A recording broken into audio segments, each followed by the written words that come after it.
Oh boy. But now,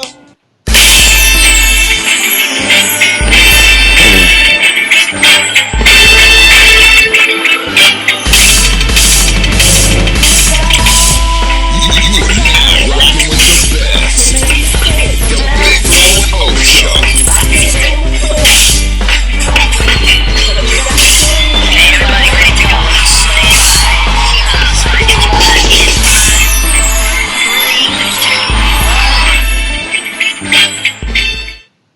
What's up, America? It's your boy, Reggie Florimo, one half of the Hard Truth, along with my partner, Big O.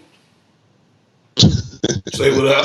We're gonna Back get this again. Here we go. What's Here up? we go again. Anyway, here today to talk about a few things. One of these days, I'm gonna get that intro right after we get a few more swings at it. But hey, it's natural. It's off the cuff, right? It's not too rehearsed. Right. Anyway, man, there's a lot of stuff happened last week. We had a little show yesterday. I thought it went pretty well. Fortunately, we got cut off. But now today, I want to talk about this Last Dance. We've got 4 episodes in, man. You been watching it? Definitely been watching Last Dance. It's funny because we're all 70s babies raised in the 80s, and you feel like you've seen every Bulls highlight that there is imaginable. Like every time there's Jordan's about to do something, he's coming down the court. I'm like, I remember this. And the one thing I thought was interesting was the depiction of Dennis Rodman. Like I was trying to imagine if I played pro football with the Dennis Rodman character that would tell a coach mid-season, "Hey, coach, I need a vacation." I need a few days. I love him. I love that. And I think that's the beauty of Phil Jackson.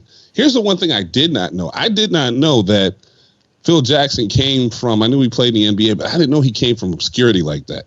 Yeah, I didn't know he was coaching in Puerto Rico, and so in my coaching journey in my lineage, trying to get a job, I used to coach at JUCOs, and I used to think, man, why does everybody have it as hard as I do trying to get a gig? But after coaching in some random town in Puerto Rico, I got a whole new respect for Phil Jackson. It's amazing where he's come, but it was definitely good. It wasn't as good as I thought it was going to be, but it was pretty good. Well, on that note about Phil Jackson, I think I give Jerry Krause more credit for Phil Jackson than I do for the whole Scottie Pippen, how he screwed him on the contract. That's kind of like whatever. You got lucky on the contract. But see, that's been a point of debate. I don't think. Okay, so if you remember the first episode, they gave Scotty's background, and Scotty grew up with a handicapped brother and a handicapped father. So, and Jerry Krause in the first episode said, "I told him not to sign that 7 years, $18 million." He told him Jerry not Reinsdorf, to do it, and that's the one thing. Right? Reinsdorf, yeah. He said, "I told him not to sign it." But Scotty, because, his family situation and he had to guarantee his, his family's financial future, signed it. So on both parties, I understand. I don't think he screwed them. Now, could he have gone back to the table? Yeah, but it's the Bulls and it's the Chicago organizations. They're not going to tear up a lot of contracts. In that, and that's another thing, and it brings me to another point that I had. Even though it's not the popular view to take, everybody is trying to vilify Jerry Krause in that. I empathize with him because he's a businessman. I mean, you know how many GMs try to put together a squad like that? Right. And, people are saying, well, he tore apart that organization. He put it together, and it's business. And the bottom line of capitalism is for me to capitalize on you. So in that vein, I don't really vilify him. Yeah, maybe he wanted some attention and whatever. The point is he put together one of the best basketball teams of all time. So I love the series, but it's just always kind of funny how it depends on your perspective. Because if you were a GM, Jerry Krause's business acumen would have been business 101, how to get the most out of your employees and spend the least.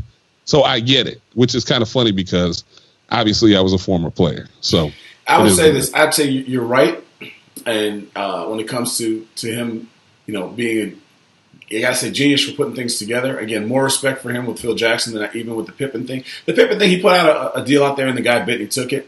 I don't know if he looked at the long term, like if I got this guy in this long deal and I could keep building it while he's not making nearly the money he's supposed to make during this process, I don't know if I'm not going to give him that much credit to do that. He put a deal out there. The guy took it.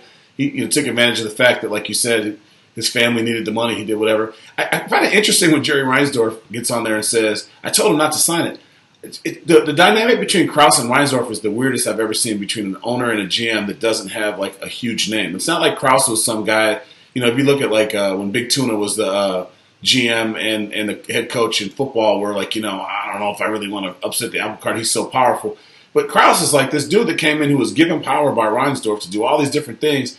And for some reason, Reinsdorf, if you listen to him interview, it sounded like Krause ran everything and he just had no power to do anything. You told Scottie Pippen not to sign the contract. You paid him the money. How do you? That's the weirdest thing in the world. I don't know if he's just trying to separate himself from the situation because he knows how much vilification we're doing to Krause. But that's just a weird statement. If you're the owner and you think it's a weird, bad deal for the dude, don't offer the damn deal. But again, that's kind of a sidetrack. I just think that's weird.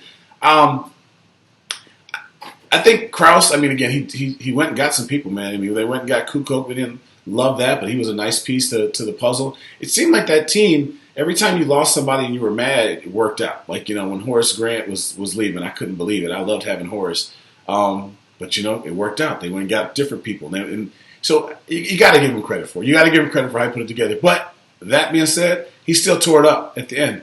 How do you say when you're going on your 6th championship that this is his last season? That's not good business. There's nothing. Bill Jackson had 5 more championships in him. So why get rid of that? And it ruined the organization forever. I mean, that's the reason why they couldn't get a free agent. I really don't think so. I believe every good thing must have a beginning and an end. And naturally. A 6, yeah, but I mean, these are pros. I don't think he tore up. I think people are being melodramatic to sell the series because I can't think of too many other organizations outside of like the Steelers won 4 championships in the 70s and then Belichick and company and their reign on top, where you stay on top forever. So it's going to be a matter of ego and money and budget and revenue sharing. And that kind of brings me to another point.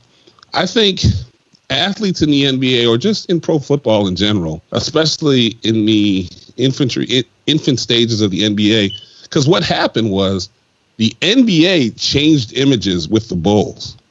But the problem was they had no revenue sharing. The Bulls players didn't sign any kind of revenue sharing contracts. So if your business gets bigger, but you already signed one monetary amount, you're stuck with that. So the industry grows, the NBA grows, but you don't grow. And that's how I think it was. Yeah, they could have torn up the contract because they said at one point Scottie Pippen was the 120th highest player in the NBA. When things worked out, he probably became the second best player in the NBA. I think they could have gone back to the table on that, but that's business. And you got to think with some forethought before you sign this contract. Here's another to your point.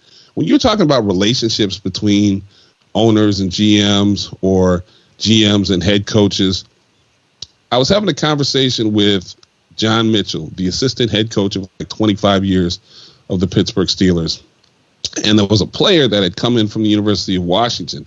He was a big Polynesian kid, Samoan Polynesian defensive tackle. And John Mitchell, I don't know if he was joking or not, but he's like, OG, you want to coach this kid because I didn't want him.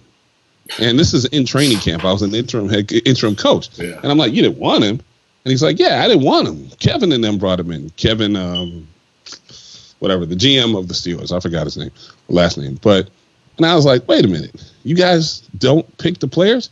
He's like, we go and we work them out and we evaluate them. But inevitably, it's the ownership and the scouting department. And I was like, but don't coaches have a say? He's like, of course you have a say, but we do not necessarily get players that we want. Mm-hmm. And I couldn't believe that because I'm like, that doesn't make sense. You guys are the coaches of the football guys.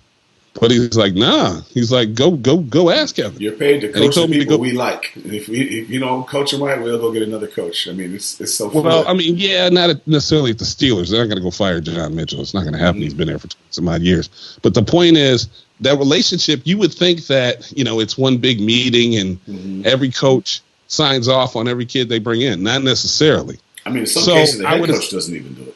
I think in some cases they draft against his wishes. So I would assume that you get that, difference of opinion between owner and GM sometimes. And a good owner, I mean, what does a good person do in business? You learn how to delegate. Mm-hmm. You don't micromanage. I mean, some people micromanage and they have success, But most of us that are, well, not myself personally, but if you're a good owner, you say, hey, I hired you to do your job. I trust your job. Yeah. So I think that was, the way between, and think about it. If Krause is putting together those chess pieces like that, are you really going to go start putting your 2 cents in? Nah. True. He got 6 championships out of it. So, I mean, Reinsdorf did the right thing. Krause, I guess, ultimately did the right thing. How much do you put on that on Jordan? I mean, if you look at, like, Tom Brady, and you think about some of the things he's done with his contracts through the years, where Tom Brady's, like, taking less and does whatever because he wants the team to kind of get built up, bring weapons.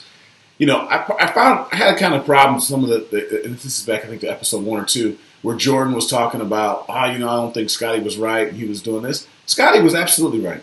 I think Scotty, like him having the surgery on his own time or on during the season and not messing up the summer, I completely agree with it. Taking his time to come back, I completely agree with it. Because look, nobody out there gives a damn. Jordan is making all this extra money. All these people are making money. This is your guy, Jordan. You cannot win a championship without him. He's your dude. At what point do you feel like Jordan needs to get involved in the business end of it and try to make this thing a little more symbiotic? I mean, I don't know. I'm not saying. I mean, I guess I am saying pay him a little bit. If you're making some money, and I go back to Tom Brady and see how much less he's taking because he wants to do the team thing and he wants championships. But you're sitting here kind of criticizing him for what he's doing. But it's easy for you to say, Mike, you're making all this money, and he's not. So what do you put? I mean, how much of that do you put on Jordan? You feel like Jordan could have done more to kind of make things to advocate for him? Jordan's going to get what he wants. You don't think he could have advocated trying to get this dude some more money? Try to get him out of that contract? Well, if you really watch the series, Jordan's really not getting what he wants. I mean, because Jordan was still underpaid with what his value was to the Bulls in the league. He was still underpaid. I just don't think athletes moved with as much leverage as they do now. So you're kind of looking at it through a 2020 lens. I mean, granted, Jordan had influence, like Phil Jackson conferred with Jordan when he was talking about Rodman and stuff like that. I just don't think guys don't have the relationship that you necessarily think they do, and because it's still a competition-based industry. And yeah, I'm sure Jordan could have campaigned for Pippen, but I don't think he probably felt that he had that Jordan, had that input, and B, just didn't want to. I mean, don't get me wrong. They're still competitors. And I really don't think people like Jordan and Pippen had the relationship that everybody thinks they do. I would agree with you. I'd agree with you. I think Jordan is a self guy, and I don't think that he's really going to have much compassion or give a damn about the next dude like that. I mean, even if you just shut up and don't speak up. The next guy's contract. But it's also not your job to come out there and speak out and say he did the wrong thing. Now, I could be confusing when he said that, whether it's recently or whatever, but to try to say you're wrong, I mean, you just got to shut up and let him handle it. I mean, the way that I will say, I'd pay $1 million to get some video of some of this stuff for Krause. The way he said he was cussing Krause out on the bus. But Pippen is like, look, F it. What are you going to do? I'm too good. You got such a bargain here. I'm going to cuss you every day and make this so uncomfortable all the time and demand to be traded. But I got to give it to Krause. He just took it, and he let him do it, and he won championship. So he did his job in the end, I guess. So right. Right. I just thought it was interesting how, post all this, that the series chose to vilify this man. I just wondered what made them suddenly, pick on this guy. I mean, it's business. That's business. Because nobody cares. It's just Krause. No one cares. Well, I mean, if I was a Krause relative, I'd be pissed off at ESPN. Yeah, because it's business. This is a Jordan special. Yeah, I just don't think it's cool because to me it's sending the wrong message, Like the object of capitalism is to capitalize on someone else's need to get your money. So I still look for your opinion, though. I mean, they're saying the facts, right? The fact of the matter is he had this long contract, and he wouldn't let him out of it. Proven right or wrong, it's all in how you slant it. It's media. Okay, so how do you feel about him coming out? I tell you a story. If I tell you a story and I put my slant on it, you can hear that same story from somebody else and think, oh shoot. Well, now that you say it this way, so. I don't know. I believe in being fair and equal and calling it what it is. Now, when the series comes around, we'll see, if there's any redemption or he gets credit and whatever. Maybe he was just a shit heel of a person and he offended so many people that they couldn't wait to get back at him. But I don't know. I don't get it. There's so many things that are against him. You know what I mean? Just his appearance, his lack of being an athlete, just as the way his demeanor is and kind of coming in. He's just such an easy target, and they just show people just tease him the way that they belittle this dude. But yeah, it's being a bully though. They bullied him. He's not there to defend himself. Yeah, he's a short, fat guy, and it's bullying. We live in an age where bullying isn't cool. So, but then okay, let's go with the end when he goes into the season saying, all right, Ryan Zork decided to bring Phil Jackson back, but this will be his last season at the Bulls. That's completely personal. It's not a business decision. It doesn't make any sense. And again, it ruined the Bulls franchise. That year, that season, that decision has ruined the Bulls franchise, and they've never fully recovered. They almost did with Rose, but they could never get a free agent because if you're going to go against the way the best person in the history of the NBA is, which is Michael Jordan, and make him leave and go someplace different, and he speaks ill of you, that's the reason why we could never get anybody. Okay, but also think about professionalism. And Mike seems like he was a bit of a diva at times too now. Of course. And have you ever dealt with somebody that is so good at their job that they can pretty much say anything, but the other 10 guys in the organization can't say what that guy says? I've played with people like that. Of course. And sometimes you're just like, come on, man, that's just not. Don't get me wrong, I'm the biggest Michael Jordan fan there, one of the biggest. But, dealing with Michael Jordan every day could not have been, could not have been easy. But yeah, so a second ago you were talking about it's your job, right? This is your job. So at the end of the day, you don't take shots at people. Yeah, I just don't believe that. Because, if Jerry Krause had any spine, he'd knock you out. I'd have knocked you out. Yeah. I don't know. I just think some things are unnecessary. But I'm talking not about Jordan as much as Phil Jackson. He said this is Phil Jackson's last year because they had personal beef. He comes out and says that. What's the upside of doing that? To announcing that to the thing. I'm flexing my muscles. You got one more year, but that's never been in a job where you could not work with some people. But is that the right way to handle a guy that just like I said, I don't give you 5 championships, about to give you 6, to sit there and publicly say, the season's not over, City of Chicago. Fuck you guys. I'm the small person, and I have this horrible ego. We have a president that's doing this right now. Dude, but you got to realize so bad right now. That's how. Have you been on protest? I'm saying I'm listening to they play the tape. I'm just saying, being that I've been on an NFL team, there are some people where some people think they're the greatest thing since sliced bread because they see them in the media, and some people are like, man, the rest of the team is like, that dude is just hard to work with. Now, you wouldn't know that because you're not behind the scenes. Mm-hmm. That's why I don't pass judgment, because I wasn't there. And I'm just looking at the spin that they put on it. You can't trust spins in media. One thing we did learn at Notre Dame. What I heard. One thing that we did learn at Notre Dame was what the media shows you of somebody, i.e. Coach Holt, is not necessarily the person that they are. And so people might see, well, Coach Holtz is just trying to steer these kids in the right way. He was wrong, whatever. But then you personally may have a gripe like, you know what, this guy came in my living room and lied to me.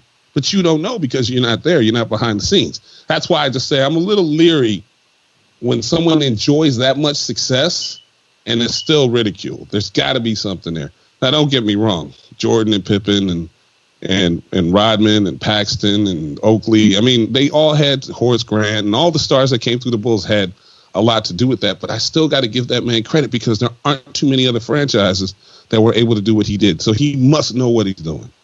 That's all I'm saying. I'll give you all the credit for the 6 championships, but I find there's no upside in going out and publicly saying, this isn't a spin, because they played the thing, this is Phil Jackson's last year. Saying that, and then the team breaking up. Might be able to work with him. You got to be able to work I'm saying, okay, what I'm saying is, you're ignoring the fact that I'm saying, what's the upside in doing that? I'm not ignoring it, but 6 championships, there are not a lot of other franchises that have done that until 5 other franchises do that and they're kumbaya. Mm-hmm. I'm gonna say that you got to be pretty damn good at what you do. And if you feel like you can't work with somebody, well, I'm sorry. I'm the one who put together 6 championships. I can't work with you. It's the way it is. Well, let me say that it's not mutually exclusive that he can also be responsible for 6 championships that we can never give away, and we think the best that they hold on. And B, the Lakers. You tell me to hold on, but you keep cutting me off. But go ahead. You've been doing most of the talking. We'll go back to the counter and look at this. You've been doing most of the talking. I'm just waiting, but you're not going to answer my question. Yeah. What you're doing, I can get back to it. At the end of the day, I just think that he did those things and he's great. He should get credit for it. I agree that maybe we're a little hard on him, but oh well. But at the end of the day, he also did ruin the organization. After that, he wiped his feet. He cleaned the floor. He mopped the floor, and then he took dirty shoes and walked across it. So yes, he's responsible for the fact the floor was shiny. But then he muddied it up, and it's never recovered. That floor is still shining. Nah, there aren't any other franchises that did with the Bulls. Name the starting five of the Bulls. Which one? Oh, now? Right now, I'm not a Bulls fan. Yeah. I'm not a basketball fan. Because I don't like the NBA. Because he ruined it. All they do is shoot. He ruined it. I'm not an NBA fan now. All right. I don't. Let's transition a little bit. So watching this thing, you remember the past and you go through and you look and see how great Michael was. And I'm still going to start this off by saying I think Michael Jordan's the greatest player ever. But when I start making, everyone wants to compare it to LeBron and different things. I think their games are different. But when you look at like how far basketball has come, a lot of the things that Michael Jordan was doing, their moves wise and different things, everybody's doing that, right? It's like they've taken that and they've built it. So he was easy. So it's a man, again, he was a man before his time. I still think he's the greatest ever. But when I just kind of put it in perspective, he's a man before his time doing things no one else is doing. Everybody's not doing it because the next guy that was close to him was Kobe. Kobe mimicked his game like no one else. But I'm just saying, some of the things he's able to do and accomplish, a lot of people now are learning it because of him. He did things no one ever did. Like, I didn't know you could do that, right? I didn't know you could spin baseline, come back out and come back in between late, whatever. So now people do that and they work on it, they perfected it. So he did it off the cuff and now people have practiced to do it. But when I start to look at like his game and how long it took, and it did take Phil Jackson to make him into a champion. It did take Phil Jackson to get him to stop being like a one-on-one player and do all different things. And then when you had to do the LeBron comparison, I say, like, LeBron started off in the league with the basketball IQ and acumen that Jordan got in year 7. LeBron made people better from day one. LeBron was a guy who could lead a team and carry a team to the championship from pretty much day one. Jordan couldn't do that. Easy. You obviously don't remember that series with San Antonio when they kept going to LeBron, and I know I really shouldn't say this because LeBron is one of the best players of all time, but he basically choked. They kept going to him. I forgot what year it was, but they actually showed a highlight of it on something. And LeBron, they kept going back to him. It was like the game was coming down the line, and LeBron choked. You've never seen Jordan choke. He's missed shots, but not choked. You're right. So LeBron was not the player that Mike was when Mike was the ultimate one-on-one player. Mm-hmm. Whatever it was, he would answer the bell. Now, yeah, he would miss some shots, but LeBron had to develop to be that kind of go-to guy. What I think the greatest innovation that they had, because one of the things I did like about the series was when they explained the triangle offense and they showed the little graphic showing all the various triangles that rotated and in principle what the triangle offense meant. And Phil Jackson, along with Tex Winter, encouraged Jordan that he doesn't have to take every shot. And the beautiful part about that was when Jordan started driving and then kicking the packs for last second shots, boom, it was open. Because everybody, you remember back in the day, when the game came down the line, we all knew where the ball was going. But it was at that point where they started playing team basketball. So that's something that I definitely give Phil Jackson credit for in showing that Mike that he could still be as productive, win championships, by kicking the ball out. And that's what I thought was amazing. Well, they killed LeBron for that. They killed LeBron for not taking every shot, right? He doesn't want to take the last shot. Look. Again, you kind of forget, right? We grew up in this beautiful era where we got to see it live, but I kind of forget about it. So you see the game, you're like, right, they did win that series or that game because they kept kicking the packs, and they was like, what can we do? Well, LeBron did that from day one. He started kicking. He still scored.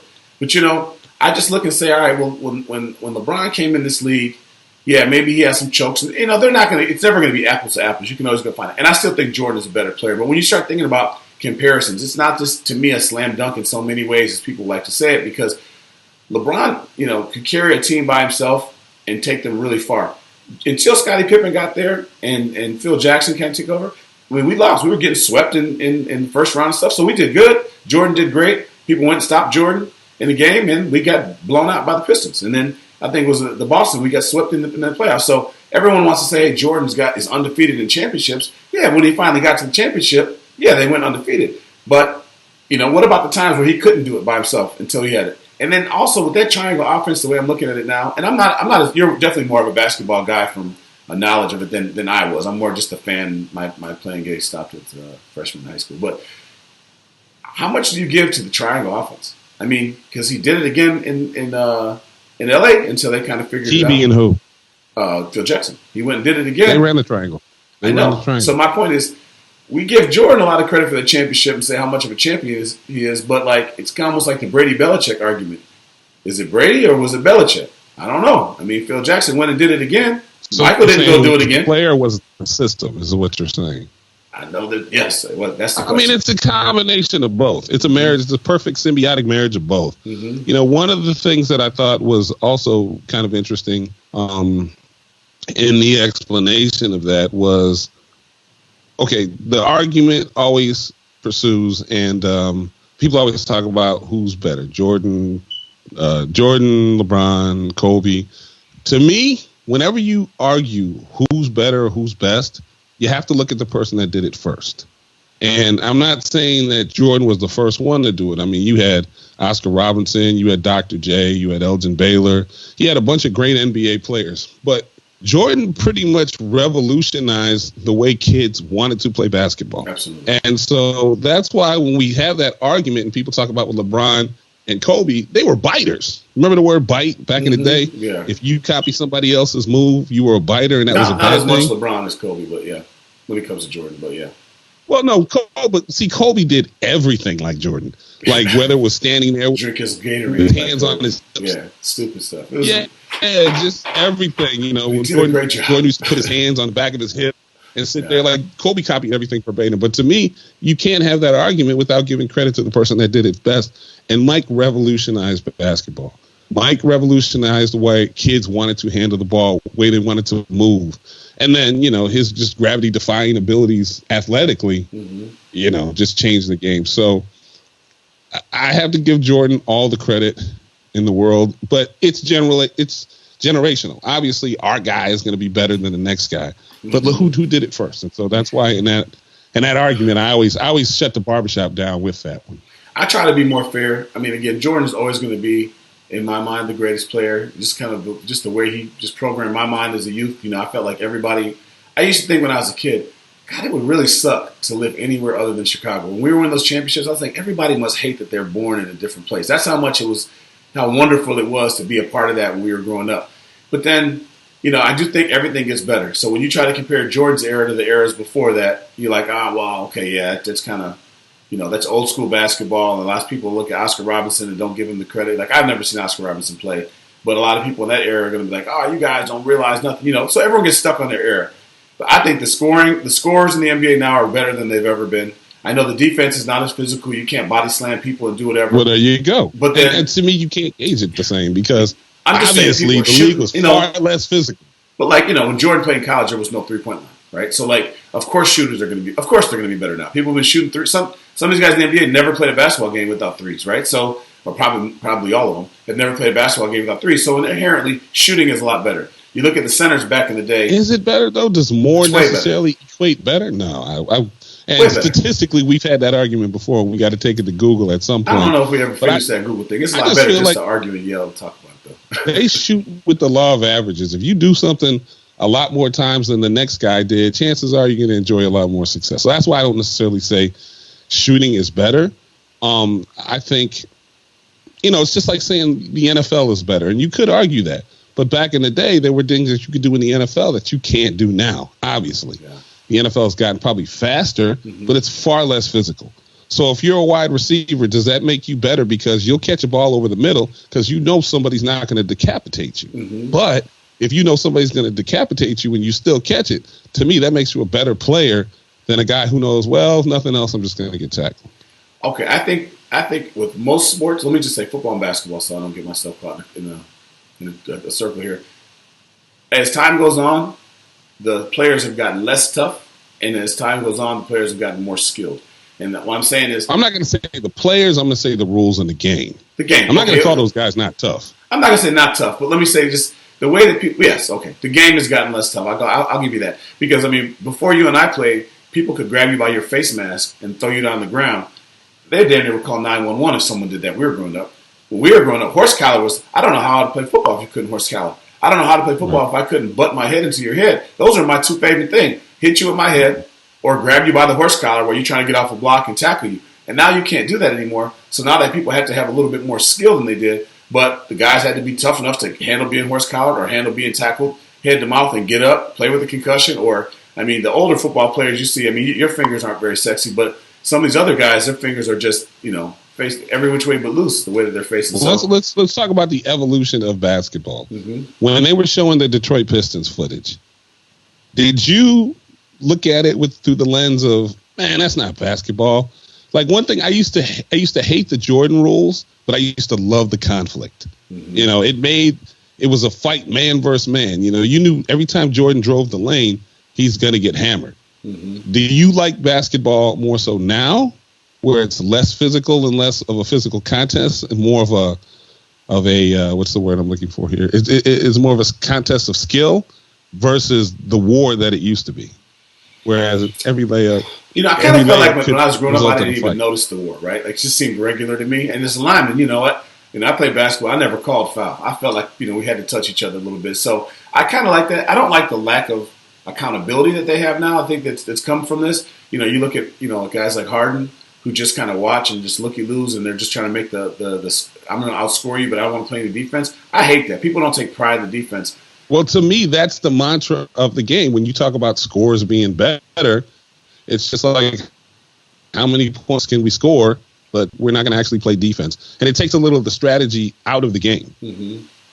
Well, the game is, it's moved out the paint from where it was before. I mean, these guys, if you're a center in the NBA right now and you can't shoot the open three, you don't have a lot, you're not long in this league. I mean, there's the kid from Chicago that played for Duke. I can't remember what his name is. I can't remember this guy's name. He's only been in the NBA probably 4 or 5 years now.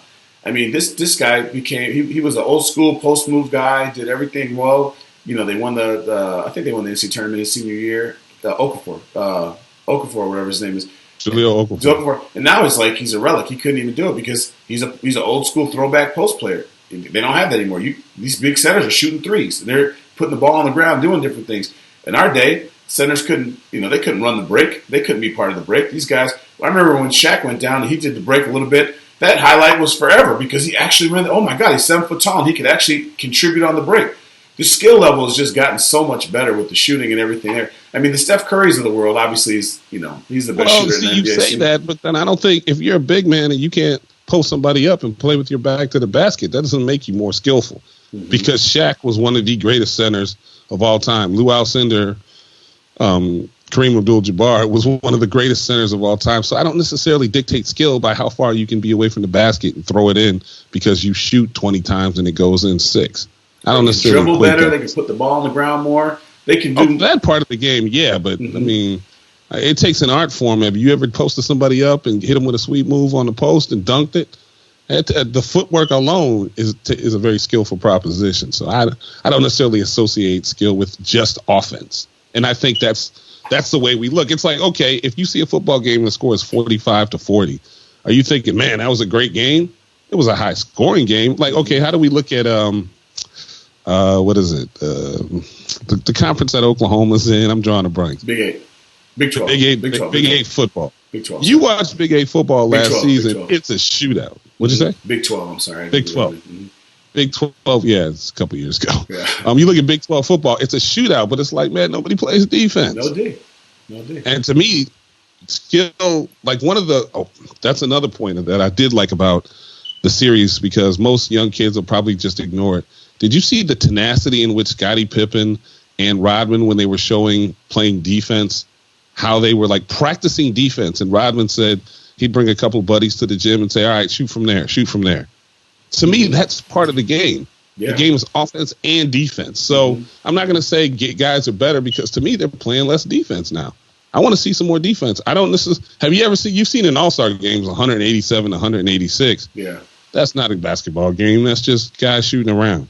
To me, game they don't take pride. The game has to be balanced. And I just think when you just concentrate on offense, you cannot necessarily say that things are better, Yeah, I just feel like the things that you're seeing, there's so many guys, when Jordan was in, there was like, I'm just going to pick a number, like 5, 10 guys that we thought were like the man that could do something. Just now there's just so many monsters out there. Yes, it is an offensive game, and they're playing the game, right? And there's just so many offensive monsters, guys that can put it up. The defense isn't as physical, but I don't know if because the floor is spread so much now, you don't have the big guys in the paint camping out anymore to play defense. I mean, you're going to get more takes. It's just more wide open, right? Because everyone can shoot. You got 5 shooters on the court. You know, most teams had 1 or 2 guys who could shoot, right? Because again, when we grew up, the 3-point line was kind of a newer thing. They didn't do it in college. So you had 1 or 2 guys to shoot on a team. You got so many guys. I mean, obviously, look at Golden State. Every damn person on that team can shoot the 3, right? Maybe some of them at a low percentage, but like, you know, Will Purdue is not going to ever shoot a 3. He'd probably cut him. If before it missed, they'd cut him. Cartwright was never shooting a 3. There was all those guys that Robin wasn't going to shoot a 3.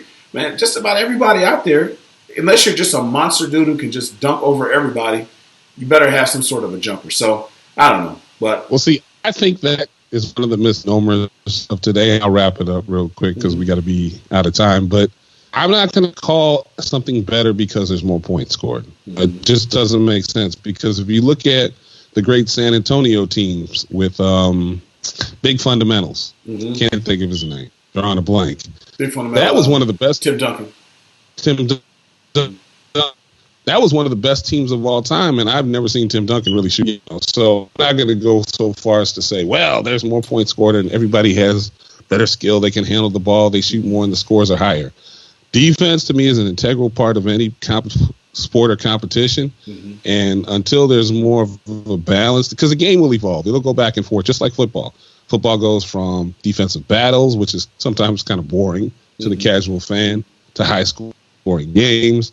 And I think the game will evolve. But one of the things that we used to say in the NFL is every time we had a rules meeting at the beginning of the year, they would change the rules so that you could score more points, because that's what the casual fan wants to see. But as an actual competitor, that's not a gauge. It's the reason why soccer will never be huge here, because nobody wants to sit around and watch 0-0 sports all day or 1-0 sports all day. So I just think soccer is whacked, but that's just what they got rid of the offsides and they put a blue line in. I think soccer worked, but that's for a different show.